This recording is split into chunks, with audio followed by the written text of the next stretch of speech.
ஒரு காலத்தில், ராஜாக்களுடைய காலத்தில், நான் சொல்கிறது 5ஆம் நூற்றாண்டில், கான்ஸ்டன்டைன் மன்னன் காலத்தில் கிறிஸ்தவர்கள் என்றால் அப்படி ஒரு கணம், அப்படி ஒரு கணம்.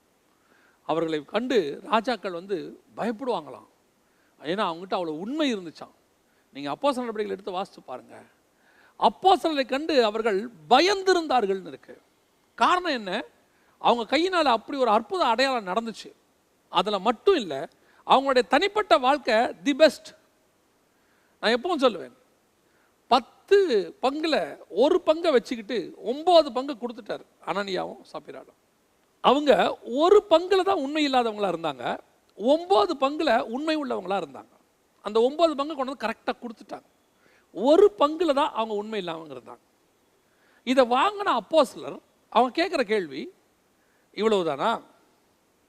இப்போ அவர் சொல்கிறார் அவ்வளோதான். அவர் சொல்கிறாரு, நீ பரிசுத்தாவிக்கு விரோதமாக பொய் சொன்னேன்ட்டு அங்கே நடக்கிற சம்பவம் நமக்கு தெரியும். சரி, இவர் கொடுக்கிறதான இந்த நியாய தீர்ப்பு அவருக்குள்ளே நடக்கிறதே அப்படி எப்படி வாய்ப்பு? 9ல் உண்மையாக இருந்து 1ல் தப்பு செஞ்சவன் தண்டனை வாங்குறான். அவனுக்கு தண்டனை கொடுக்குறவன் யார் தெரியுமா? 10லையும் உண்மை உள்ளவன், தங்கிட்ட வந்த எல்லாவற்றிலும் அவர் உண்மை உள்ளவர்கள். அதான் தீமோத்தேயுவை பற்றி சொல்லும்போது பவுல் சொல்றாரு, உண்மை உள்ளவன், எங்ககிட்ட அனுப்புறதுக்கு இவனை தவிர வேற எவனுமே இல்லையா, இவன் தான் தி பெஸ்ட். அப்போஸ்தலர் அனுப்பப்படுகிறவர்கள்.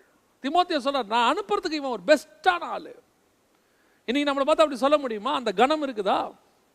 நாம் நிற்கும் போது அப்படி சொல்லுவாங்களா? ஒரு துரதிர்ஷ்டமான ஒரு காரியத்தை நான் உங்களுக்கு சொல்லுகிறேன்.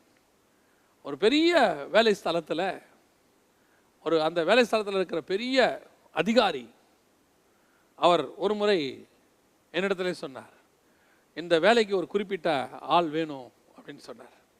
நான் சொன்னேன், எனக்கு தெரிந்த சில கிறிஸ்தவர்கள் இருக்கிறார்கள். அவர் சொன்னார், கிறிஸ்தவர்கள் வேண்டாம், வேற யாராவது இருந்தால் சொல்லு. நான் சொன்னேன், ஏன்? அவர்கள் ஆண்டவரை ஏற்றுக்கொண்டவர்கள், எல்லாம் சரிதான், ஆனால் அவங்க வேலை பார்க்க மாட்டாங்க. இது சொல்கிறதுக்கு எனக்கே கொஞ்சம் வருத்தமாக தான் இருக்குது. ஆனால் நடந்த சம்பவம். அவங்க எல்லாத்துக்கும் எக்ஸ்கியூஸ் எடுத்துப்பாங்க. இன்றைக்கி நம்ம நிலைமையை பார்த்தீங்களா? ஒரு காலத்தில் அரசர்கள் தேடி பிடிச்சி கிறிஸ்தவர்களுக்கு உயர் பதவிகளை கொடுப்பாங்க. காரணம், அவர்கள் அங்கே உண்மையாக இருப்பாங்க, நல்லா வேலை செய்வாங்க, அவங்ககிட்ட எந்த குற்றமும் இருக்காது, குறையும் இருக்காது அப்படின்னு சொல்லி அவங்களுக்கு அவ்வளோ ஒரு கனத்தை கொடுத்து வச்சுருந்தாங்களாம். இன்றைக்கி வேணாங்கிற இடத்துல வைக்கிறோம். நான் சொல்கிறது ஒரு வேளை உங்களுக்கு செய்தியாக கேட்கும் போது கஷ்டமாக இருக்கும். தனிப்பட்ட முறையில் எத்தனை பேருக்கு அந்த அனுபவம் இருக்குது தெரியுமா? வேணாங்க, அதுக்கு வேற ஆளை வச்சே வேலை பார்த்துடலாம். அந்த அளவுக்கு இன்றைக்கி நாம் தரம் தாழ்ந்து போயிருக்கிறோம்.